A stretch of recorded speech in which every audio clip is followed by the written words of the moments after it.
আমরা যারা স্মার্টফোন বা অ্যান্ড্রয়েড ফোন ব্যবহার করে থাকি, অনেকের মোবাইল ফোনে দ্রুত চার্জ হয় না। চার্জ দিলে চার্জ হতে অনেক দেরি লাগে, 50%, 20%-এর মতন হয়, তারপর আর চার্জ হয় না। এই সমস্যাটি হলে আমরা কি করি, প্লে স্টোর থেকে বিভিন্ন ব্যাটারির অ্যাপস ব্যবহার করে থাকি। এই কাজগুলো যারা করেন ফোনে চার্জ দ্রুত হওয়ার জন্য, তারা কিন্তু নিজের মোবাইলের ব্যাটারির 12টা বাজিয়ে ফেলেছেন। তাই এসব কাজ যারা করেন তারা কিন্তু অনেক ভুল করতেছেন। তো এই সমস্যাটি হয় কেন?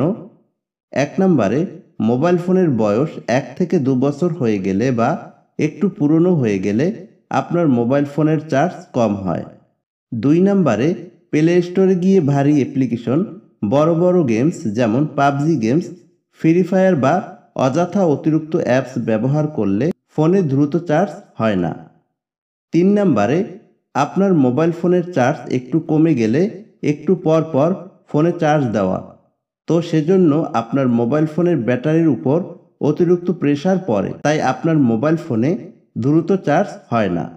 তো কি করলে মোবাইল ফোনের ব্যাটারিতে দ্রুত চার্জ হবে?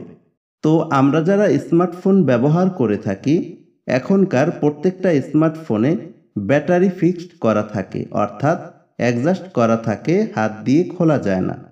তো এজন্য আপনি কি করবেন, আপনার আশেপাশে মোবাইল সার্ভিসিংয়ের দোকান থাকলে সেখান থেকে আপনার মোবাইল ফোনের ব্যাটারিটা একবার খুলে সুন্দরভাবে পরিষ্কার করে আবার অ্যাডজাস্ট করে লাগাতে হবে।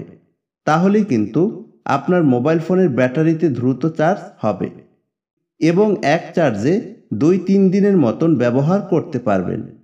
তো এরপরেও যদি আপনার ব্যাটারিতে দ্রুত চার্জ না হয় বা চার্জ হতে অনেক দেরি লাগে, তাহলে আপনার মোবাইল ফোনের ব্যাটারিটা চেঞ্জ করে ফেলবেন। তো এই সাজেশনটি যদি আপনাদের ভালো লেগে থাকে তাহলে ভিডিওটিতে একটি লাইক করুন এবং ভিডিওর বিষয়ে কিছু জানার থাকলে কমেন্ট করুন।